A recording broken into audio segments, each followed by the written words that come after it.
Amém. Poder sentar.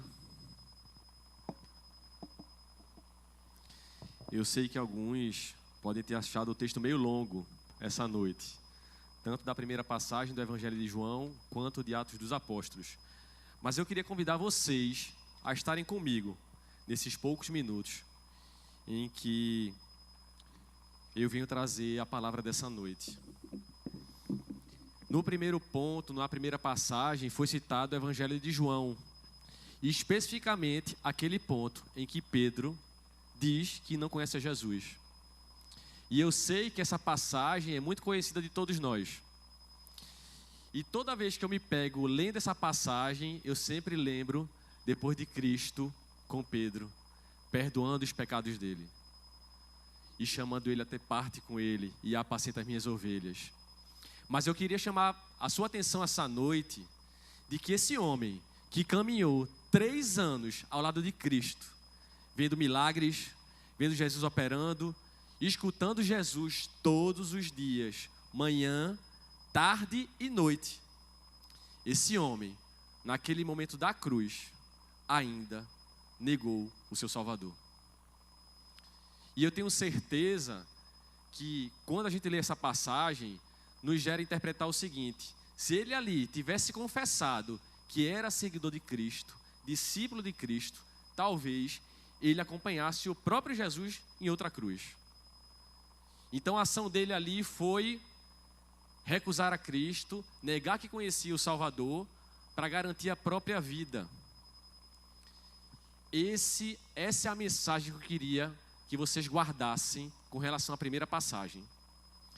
Já passando para a segunda, que diz assim: no dia seguinte as autoridades, líderes religiosos e mestres se reuniram em Jerusalém. Estavam ali Anás, sumo sacerdote, Caifás, João, Alexandre e todos da família do sumo sacerdote. Ou seja, aqueles homens detentores da lei estavam ali presentes porque Pedro e João haviam caminhado e curado um homem coxo, um homem paralítico. E isso tinha gerado muito burburinho na região, porque esse homem ia sempre ao templo pedir esmola. Então todo mundo que ia ao templo conhecia esse homem. E a partir do momento em que esses 2 homens, Pedro e João, discípulos de Cristo, chegaram e registraram para eles que eles não tinham nada a dar, mas que ali haveria cura desse homem, a partir do nome de Jesus, e esse homem se torna curado, isso gerou um tumulto muito grande na região. E os curiosos também queriam saber como é que esses homens conseguiam fazer essas coisas. E esse burburinho, essa confusão toda, chegou aos ouvidos de quem? Do Sinédrio. Daqueles homens que já tinham ido e trabalhado pela morte de Cristo. E aí, mais uma vez, Pedro e João se colocam em frente daqueles sacerdotes que há poucos registros atrás tinham pedido a morte de Cristo. Só que a gente vai perceber nessa leitura que a posição de Pedro, principalmente, que aqui é registrada nas Escrituras, é totalmente diferente daquele Pedro que havia recusado ou negado o seu vínculo com Jesus. E aí, para ser muito específico, ele dizia o seguinte: quando eles foram perguntados, com que poder vocês fazem isso? Essa foi a mesma pergunta que foi feita a Jesus. Porque o motivo pelo qual eles levaram eles a Roma, ao rei e a todos os poderes que ali estavam postos, era porque eles diziam que Jesus fazia o que fazia, não porque ele era Deus, não porque era mandamento do Pai, mas porque ele agia em nome do inimigo, de Satanás. E quando ele traz essa pergunta de novo para esses 2 homens, em nome de quem vocês operam esses milagres? Porque a depender dessa resposta, eles poderiam colocar a própria vida em risco. E aí, Pedro diz: autoridades e líderes do povo, porque lembre-se, nessa região, nesse momento, não havia só o Sinédrio, só esses homens. Havia todo aquele burburinho, aquela confusão de homens lá, observando o que aquilo ia dar. Isso aí vai dar em quê? E ele diz: hoje somos chamados para prestar contas de um ato de bondade em favor de um aleijado, sendo interrogados acerca de como ele foi curado.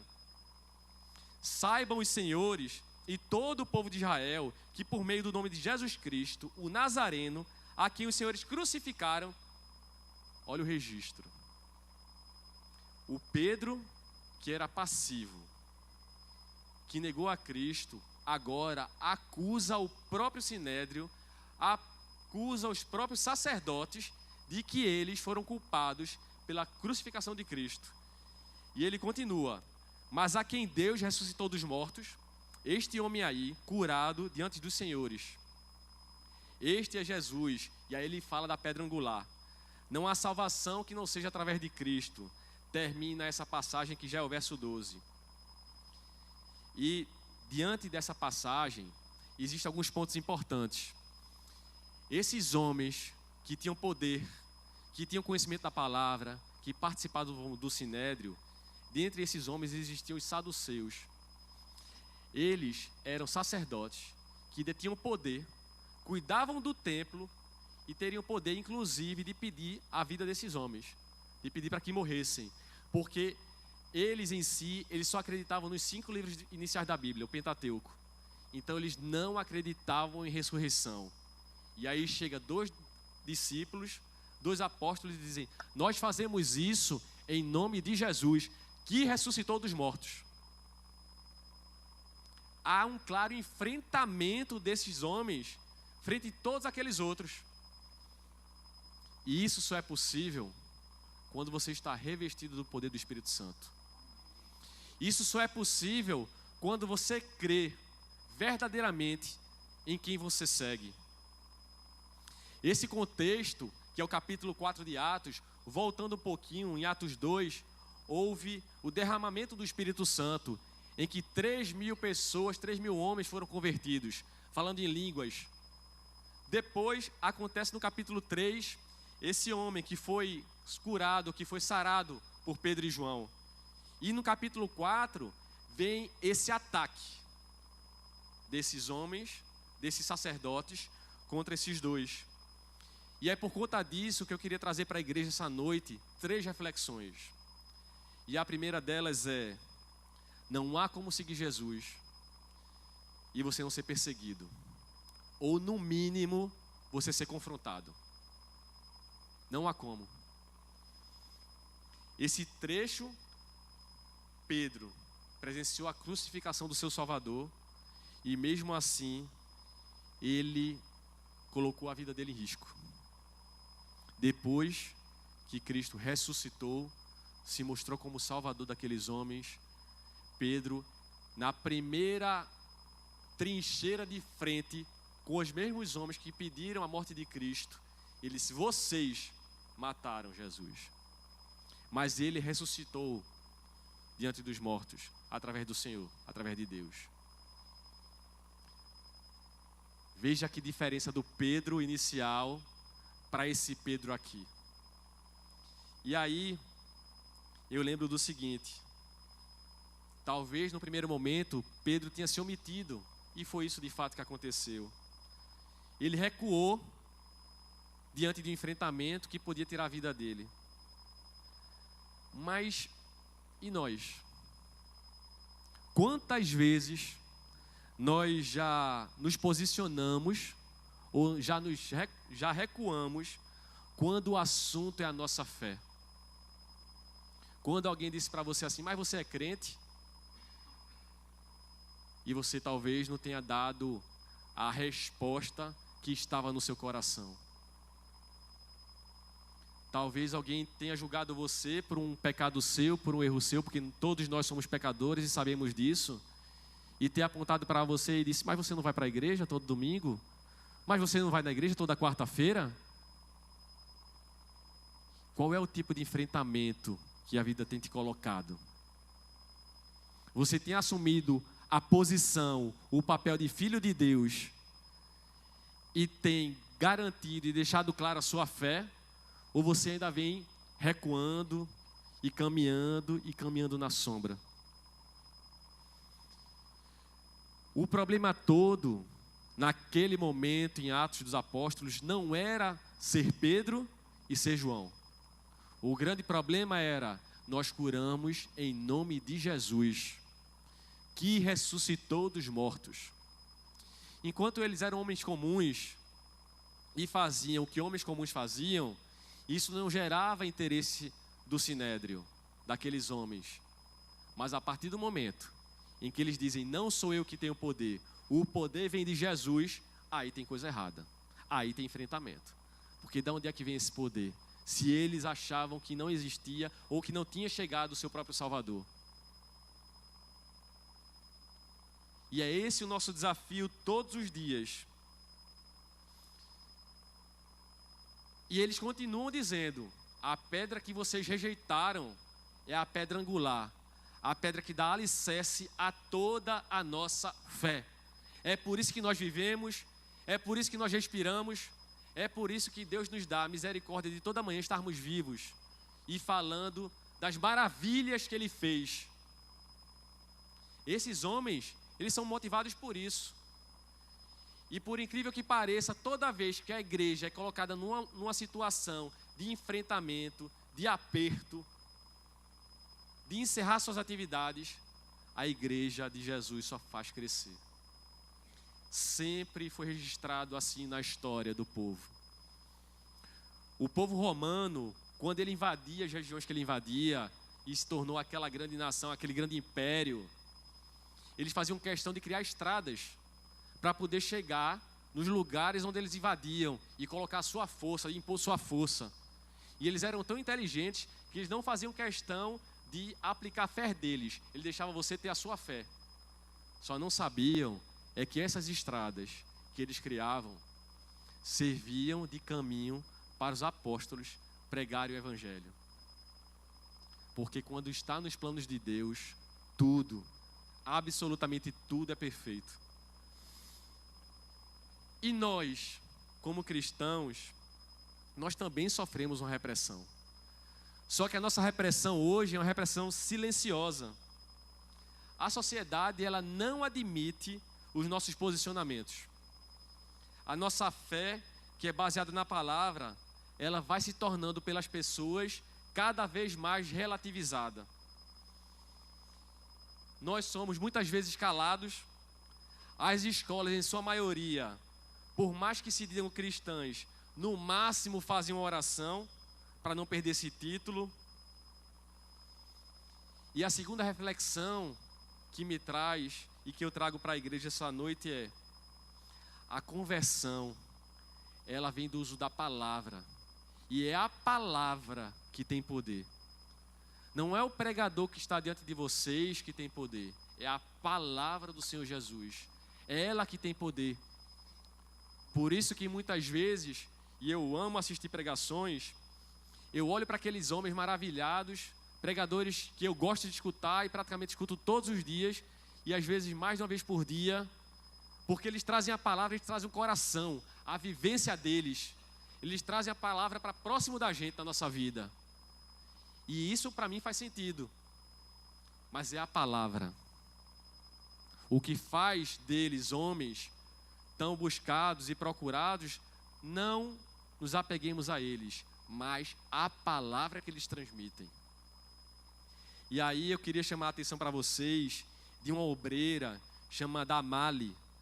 Ela foi uma mulher que atuou na sua geração em mais ou menos 1880, e ela cuidou de muitos pobres, muitos enfermos, e ela registrou o seguinte: o senso da minha própria falta de poder só me leva mais para junto daquele cuja força se aperfeiçoa na minha fraqueza.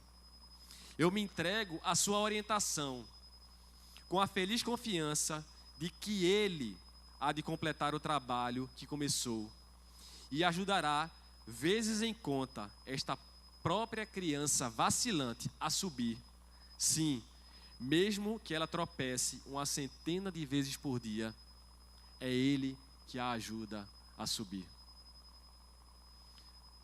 Por mais notáveis, meus irmãos, que sejam os pregadores, nós devemos estar atentos à palavra. E se a palavra que eles pregam é essa. Se é essa a palavra. Porque o que nós também presenciamos é muito achismo, é muita vivência e pouca fundamentação na palavra. E o poder, como eu disse, não está nesses homens. E às vezes a gente se coloca nessa posição de poder. Às vezes nós queremos converter o irmão, quando na verdade quem converte é o Espírito através de nós. Que você se deixe ser usado pelo Espírito, mas é através de você, não é você. E aí eu costumo lembrar de uma história engraçada na minha família, porque meu sogro é evangélico há mais de 25 anos, e quando eu ainda namorava com minha atual esposa, todo domingo ele chamava a gente para o culto. Todo domingo ele chamava a gente para o culto. E ninguém ia. Eu não ia, minha esposa não ia, meu cunhado não ia. Mas ele fazia questão de chamar. Isso não foi um dia, nem foi um mês, nem foi um ano. E aí, um belo dia, meu sogro resolveu fazer uma viagem com a esposa, de 12 dias fora. E nessa longa viagem, quando ele voltou, o filho convertido, o genro convertido e a filha convertida de uma vez só. E aí, eu chego à conclusão que talvez tudo isso tenha acontecido de uma vez, porque eu tenho certeza que ele orou muito por isso. Mas é para ele entender que o poder não vem dele. É para ele entender que eu e você, nós somos instrumentos de Deus, onde quer que nós andemos. É fácil falar da palavra de Deus aqui no altar. É fácil falar da palavra de Deus quando você está com seu irmão na caminhada, no seu ministério, num concílio, num SCC. Mas e no seu trabalho? E na pessoa que está sofrendo, talvez por conta de um divórcio, talvez por conta de ter perdido o seu emprego, ou por ter sido acometido por uma doença forte, uma doença degenerativa. Essa é a situação em que Deus te coloca num posicionamento de saber se você vai ser o Pedro que nega, ou se você vai ter a coragem de falar desse Deus que se colocou ali naquela cruz para salvar a minha e a sua vida. E é através da palavra dele, é ela que faz a gente ruminar, é ela que faz eu e você refletir diante de tudo que ele já fez por nós. Por mais que eu e você, nós tenhamos vida própria, testemunhos individuais, o que age e o que muda é a palavra de Deus, que talvez tenha mudado a sua vida e a minha vida, mas foi ele, foi o Espírito Santo que nos converteu, que nos trouxe para um caminho novo. E é isso que eu quero encorajar vocês essa noite, que você aceite esse convite de fora da igreja. Quando alguém abrir o coração para você, você tem ouvido para escutar e tem a boca para falar das maravilhas que o Senhor já tem operado em você e na sua família. Não se trata de pessoas, se trata de Cristo. Não se trata de achismo, se trata da palavra do Senhor que tem poder. E espero que eu e você entendamos que quem converte não é cursilho, não é CC, não é encontro de jovens, é Jesus, através do Espírito Santo de Deus. E que todos esses ministérios são válidos e são excelentes, mas foi sempre Deus, nunca fomos nós.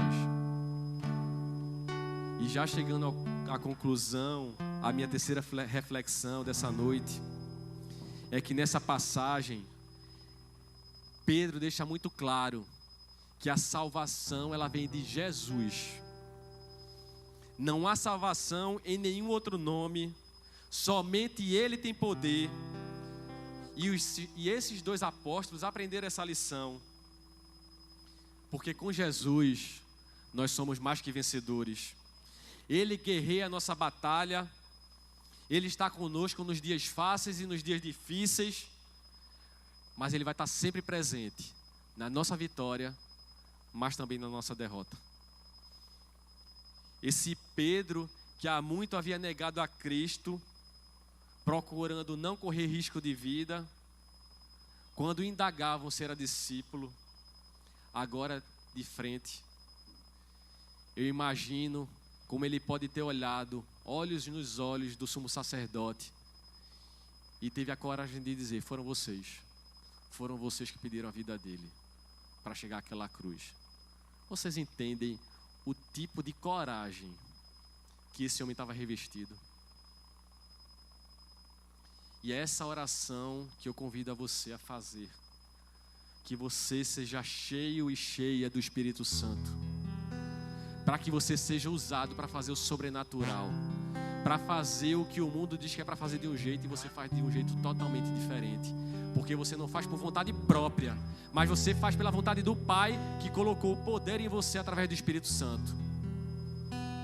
Que você esteja cheio dele, cheio, para que você possa despejar na vida de outros que precisam. Eles entenderam que não há salvação que não seja através de Cristo. E não há crescimento espiritual se Jesus não estiver conosco. É por isso que essa noite, aqui na nossa igreja, você que está comigo aqui e quem está conosco através da internet, eu te convido e te encorajo a pregar esse evangelho e a estar cheio do Espírito Santo. Às vezes, muitas vezes, a gente não recorda da pregação que a gente ouviu num domingo ou numa quarta-feira. E eu escutei uma coisa que valeu muito a pena e que eu nunca mais esqueço. Se eu perguntar, talvez alguns aqui, o que você comeu semana passada, você não lembra. Mas você lembra que você foi alimentado. Mas você lembra que você teve força para seguir. Mas foi depois do almoço que você conseguiu chegar no jantar.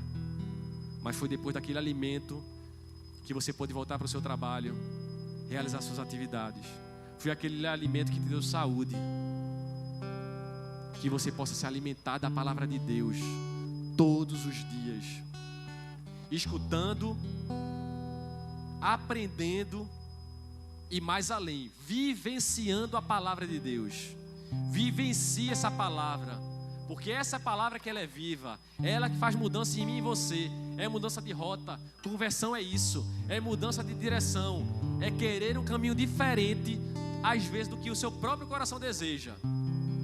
Quando você pede isso, com humildade, com reverência, e através da oração, o Senhor dos céus escuta.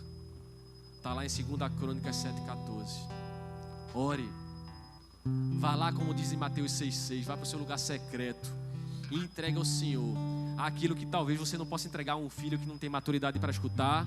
Talvez para um esposo que não queira escutar, ou que não sabe como você vai, sabe como é que ele vai reagir, ou para sua esposa. Mas você tem um pai que não vai te julgar. Você tem um pai que vai estar te carregando do colo. Mas para isso, você precisa estar lá, se derramando, falando dos teus anseios. E Deus é um Deus que deve estar com você em todos os momentos. Não só nas tristezas, não só nos desertos, mas nas alegrias. Alegre-se com Ele, porque Ele é alegre com a sua vitória. Que nós saiamos cheios desse Espírito. E que é Ele que tem poder para redimir os nossos pecados e perdoar cada um deles. Porque com Pedro foi assim. Apesar de caminhar com Jesus, ele negou. Precisou ser perdoado, restaurado, para enfrentar tantas batalhas que a vida ainda trouxe, tendo convicção de que nunca esteve só. E é assim conosco. Segundo Jesus, nós seremos perseguidos, nós seremos confrontados, mas sabedores de que a palavra tem poder, é que ela convence os corações mais duros. Através dela se operam os milagres, porque ao fim, a nossa salvação, ela só é alcançada através de Cristo. que você saia cheio e cheia do Espírito Santo essa noite.